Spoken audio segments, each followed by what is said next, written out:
Welcome to my channel. मैं हूं शुभम और हम देखेंगे बैंक निफ्टी किस तरह से मूव कर सकता है 27 तारीख को। जैसे कि आपको मैंने बताया था कि इसका 49,000 का टारगेट है 1 आवर के टाइम फ्रेम में। तो अभी इसने 49,000 का टारगेट आज ही कंप्लीट किया है। तो अगर इस ओवरऑल ट्रेड में अगर मैं आपको बताऊं तो इस सप्लाई जोन के ऊपर अगर ये सस्टेन करने लगता है तो हो सकता है कि 50,000 को भी टच करे। बट अभी हमें इंट्राडे के हिसाब से ही सोचना है, तो उसके हिसाब से मैं आपको बताता हूँ। बट पहले हम ये देख लेते हैं। देखो, यहाँ से मैंने आपको बताया था कि ये जब नीचे आया था इसके आसपास, तो मैंने यहाँ पर बोला था कि यहाँ पर सपोर्ट लिया है इसने अच्छा खासा। बायर जो है वो बहुत ज़्यादा स्ट्रांग है। तो आप देख सकते हो इस जगह से इसने ज़्यादा टाइम भी नहीं लगाया, 2 दिन में 3 दिन में इसने कंप्लीट कर दिया 49,000 का जो टारगेट था वो। ठीक है, अभी अगर ये सस्टेन करने की कोशिश करता है, अगर इलेक्शन के हिसाब से अगर होता है, बीजेपी अगर आती है, तो हो सकता है कि अपसाइड में मूवमेंट करे, फिर से 50,000 को भी ब्रेक करे। पर देखो, उसके हिसाब से हमें सोचना नहीं है। हो सकता है कि वो जो 50,000 का मोमेंटम है वो पहले ही कर दे, या फिर रिजल्ट आने के कुछ समय बाद में करे। हो सकता है रिजल्ट आने के बाद भी करे। ठीक है, बट आपको थोड़ा सोच समझ के ही ट्रेड करना है। ब्लाइंडली ट्रेड लेना नहीं है, और ब्लाइंडली कम्प्लीटली अपना जो कैपिटल है वो यूज़ नहीं करना है। ठीक है, थोड़ा बहुत पैसा यूज़ करो और ट्रेडिंग के हिसाब से आप उसको ट्रेड कर सकते हो। ठीक है, 6 तारीख को रिजल्ट आने वाला है, तो उसके हिसाब से आप ट्रेड कर सकते हो। बट हमें लॉन्ग टर्म में ट्रेड करना है, उसके हिसाब से आपको सोचना पड़ेगा। ठीक है, तो अभी हम देख लेते हैं इंट्राडे में हमें क्या करना है। जैसे कि हमने कल के एनालिसिस में मैंने बोला था आपको कि आज के दिन 24 तारीख को किस तरह से वर्क कर सकता है।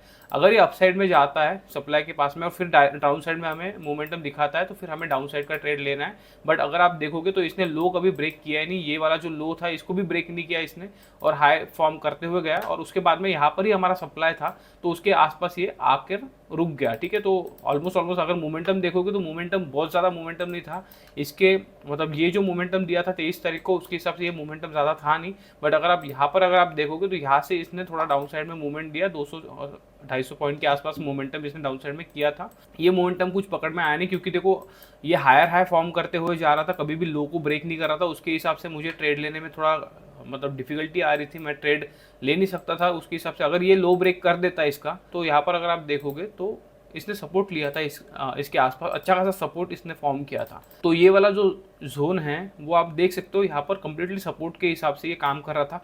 ये भी इसने ब्रेक नहीं किया, उसके हिसाब से मैं ट्रेड ले नहीं पाया डाउन साइड के लिए। अगर ये ब्रेक हो जाता तो हमें एक डाउन साइड में मोमेंटम देखने को मिल जाता, बट वो हुआ नहीं। और बाद में ये जाकर हमारा 49,000 का जो टारगेट था इसने फिर कंप्लीट किया है। ये अपसाइड में मैंने ट्रेड लिया नहीं था, क्योंकि ये सप्लाई के आसपास था, हो सकता था कहीं से भी सेलिंग आ सकती थी।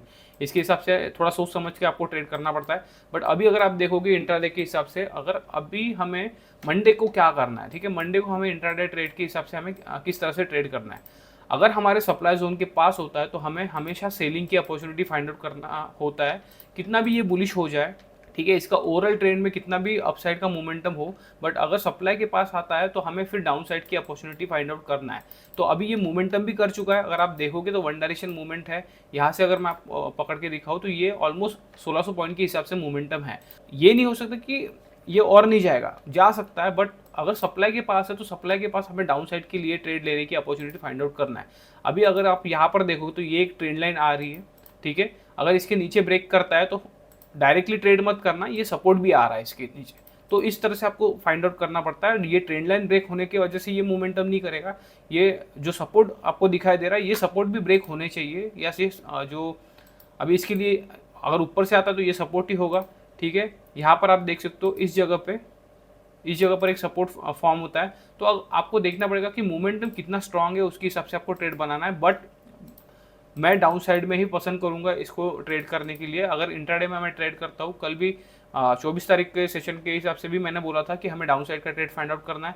अभी मैं 27 तारीख के सेशन के हिसाब से भी आपको बता रहा हूँ कि हमें डाउन साइड का ही ट्रेड फाइंड आउट करना है। जब तक ये इसके ऊपर जो सप्लाई जोन है, ये जो सप्लाई जोन आपको दिखाई दे रहा है, इसके ऊपर सस्टेन करने नहीं लगता है, तब तक हमें डाउन साइड के लिए ही बैठना है। यहाँ पर बहुत बड़ा ट्रेंड नहीं चाहिए हमें। अगर रिट्रेसमेंट भी मिल जाता है तो उसके हिसाब से भी हमारा काम हो जाएगा। अगर रिट्रेसमेंट भी बताओ तो इतना भी छोटा सा रिट्रेसमेंट नहीं करेगा, ये थोड़ा ज़्यादा रिट्रेसमेंट करेगा। अगर इसको फिर से ऊपर के साइड में मोमेंटम करना है तो डायरेक्ट अगर आप देखोगे तो 1600 पॉइंट के हिसाब से ये मोमेंटम कर चुका है वन डायरेक्शन।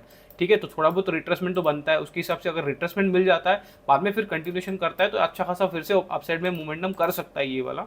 अगर यहाँ पर ही ओपन होता है, इसके आसपास अगर ओपन होता है, थोड़ा सा वेट कर लेना, यहाँ पर देख लेना कि किस तरह से मूवमेंट करता है, उसके बाद में डाउन साइड के लिए हमें अपॉर्चुनिटी फाइंड आउट करना है। अगर गैप अप अगर ओपन हो जाता है, सप्लाई के ऊपर अगर गैप अप ओपन हो जाता है तो ऑलमोस्ट ये रिट्रेसमेंट के लिए आएगा नीचे, ठीक है, तो वही हमारा ट्रेड बनेगा। अगर गैप अप अगर ओपन होता है तो रिट्रेसमेंट के लिए आएगा, उसमें हमारा ट्रेड हो जाएगा। फिर अगर ये इस सप्लाई को एज ए डिमांड की तरह वर्क करेगा तो फिर हमें अपसाइड के लिए फिर से ट्रेड फाइंड आउट करना है। वो भी हमें मतलब दोनों साइड के ट्रेड अगर हमें मिल सकते हैं, मतलब अगर गैप अप अगर ओपन हो जाता है तो फिर हमें डाउन साइड में एक ट्रेड मिल सकता है और यहाँ से फिर से ये जो सप्लाई जोन है ये कन्वर्ट हो जाएगा डिमांड जोन में, फिर से यहाँ से अपसाइड में एक मोमेंटम आ सकता है और अपसाइड का मोमेंटम फिर से और ज़्यादा बड़ा मोमेंटम ये दे सकता है। अगर इसी के आसपास अगर ओपन होता है तो हमें सप्लाई के लिए वेट करना है, यहाँ पर थोड़ा सा देखना है कंसोलिडेशन वगैरह, उसके बाद में हमें डाउन साइड के लिए ट्रेड लेना है। अगर गैप डाउन अगर ओपन हो जाता है, ठीक है, अगर इसके आसपास या इसके आसपास गैप डाउन अगर ओपन हो जाता है तो फिर हमें एक अपसाइड के लिए ट्रेड फिर से फाइंड आउट करना है, क्योंकि फिर से ये सप्लाई के पास में आ सकता है, अपसाइड में मोमेंटम एक दिखा सकता है हमें। तो उस हिसाब से हमें मंडे को ट्रेड करना है, थोड़ा संभल के ट्रेड करना है, ठीक है। इलेक्शन पास में है, इलेक्शन के रिजल्ट जो है वो पास में आने वाला है, उसके हिसाब से वोलेटिलिटी बढ़ रही है, ठीक है। थोड़ा आईवीज भी हाई है और प्रीमियम भी थोड़ा सा हाई है, तो ऑप्शन बाइंग के हिसाब से थोड़ा सा आपको संभल के ट्रेड करना पड़ेगा। ऑप्शन सेलिंग के हिसाब से आपको अच्छे खासे प्रीमियम मिल रहे हैं, तो आप थोड़ा आउट ऑफ द मनी भी शॉर्ट करके बैठ सकते हो, या आपकी एक्यूरेसी इतनी अच्छी होगी, अगर एक्यूरेसी ज़्यादा अच्छी है तो फिर आप इन द मनी में भी शॉर्ट कर सकते हो, बट आपको वो सोच समझ के करना पड़ेगा, आपके रिस्क के हिसाब से आपको ट्रेड करना है, ठीक है। मैं अपने हिसाब से आपको बताता हूँ, जो भी आपको ट्रेड लेना है मैं अपना एनालिसिस शेयर करता हूँ, आपको आपके हिसाब से थोड़ा सा प्रिडिक्शन करना है, थोड़ा सा एनालिसिस, आपका खुद का एनालिसिस करना है, उसके बाद में आपके हिसाब से जो बैठता है उसके हिसाब से आप ट्रेड करो। अगर आपके हिसाब से हो रहा है कि हमें अभी भी हमें अपसाइड का ही ट्रेड देखना है तो आप देख सकते हो, जैसे कि मैंने बोला है मेरा जो कम्प्लीटली बड़ा मोमेंटम है, ठीक है, अपसाइड के लिए मैं बैंक निफ्टी में बुलिश हूँ, ठीक है। तो मैंने बोला था कि अगर आप बेरिश हो तो आप आपके हिसाब से ट्रेड बना सकते हो, मैंने अपना व्यू बताया, उसके हिसाब से ये मार्केट ने वर्क किया, ठीक है। हमेशा हमेशा नहीं करता है, ठीक है। मैंने ये भी बोला था कि अगर 47,000 के नीचे अगर ये ब्रेक कर देगा तो बैंक निफ्टी कंप्लीटली बेरिश हो जाएगा, डाउन साइड में एक अच्छा खासा मोमेंटम ये दिखा सकता है। बट अगर यहाँ पर देखोगे तो यहाँ पर मैंने सपोर्ट बोला था, ठीक है, यहाँ पर जैसे ही सपोर्ट लिया तो फिर मैं ज़्यादा बुलिश हो गया था, मैंने आपको बोला भी था कि ये अपसाइड में अच्छा खासा मोमेंटम दिखा सकता है, 49,000 के आसपास ये आ सकता है। तो वो मेरा एनालिसिस है, मैं अपने खुद के इस जैसे मैंने देखा है बैंक निफ्टी को उसके हिसाब से मैं एनालिसिस करता हूँ मार्केट का, तो उसके हिसाब से वो वर्क करता है। मुझे अपने सप्लाई जोन डिमांड जोन पे भरोसा है, जो सपोर्ट रेजिस्टेंस मैं ड्रॉ करता हूँ उस पर भरोसा, मैं आपको दिखा देता हूँ, आप भी ये ड्रॉ करके रख सकते हो, ठीक है। आप देख लो 50,000 के आसपास एक सप्लाई है, फिर 49,600 के आसपास एक सप्लाई है, 49,000 के पास भी सप्लाई है, ठीक है। यहाँ पर अगर आप देखो तो 48,200 के आसपास अगर देखोगे तो यहाँ पर 48,200 से लेकर 48,000 तक यहाँ पर एक डिमांड जोन है, तो ये आप ड्रॉ करके रख सकते हो। थोड़ा पॉज कर लो वीडियो को और ये ड्रॉ करके आपके चार्ट पे रख दो, ठीक है, तो आपको थोड़ा सा हेल्प हो जाएगा उसमें। तो इंट्राडे के हिसाब से तो मैंने आपको बताया है कि किस तरह से वर्क करना है, ठीक है। अगर यहाँ पर ही ओपन होता है तो थोड़ा सा कंसोलिडेशन की वेट करना, सप्लाई से एक रेजिस्टेंस की वेट करना, उसके बाद में फिर हमें डाउन साइड के लिए ट्रेड फाइंड आउट करना है। अगर गैप अप अगर ओपन हो जाता है तो एक रिट्रेसमेंट हमें मिल सकता है और फिर से एक अपसाइड का मोमेंटम भी दे सकता है, या फिर हमें एक रिट्रेसमेंट में ही एक अच्छा खासा नीचे के साइड का ट्रेड भी हमें मिल सकता है। अगर ये इसके नीचे अगर ओपन हो जाता है, डायरेक्टली गैप डाउन अगर ओपन हो जाता है तो फिर हमें एक अपसाइड के लिए ट्रेड फाइंड आउट करना है। हो सकता है कि हमें अपसाइड में थोड़ा सा रिट्रेसमेंट मिले, मतलब अगर नीचे अगर इसे जाना ही है तो थोड़ा सा नीचे आएगा, रिट्रेसमेंट लेगा और बाद में एक अच्छा खासा डाउन साइड में एक मोमेंटम हमें दिखा सकता है। तो उसके हिसाब से आपको इंट्राडे में किस तरह से वर्क करना है वो आपको समझना पड़ेगा, आपको ट्रेड लेना आना चाहिए।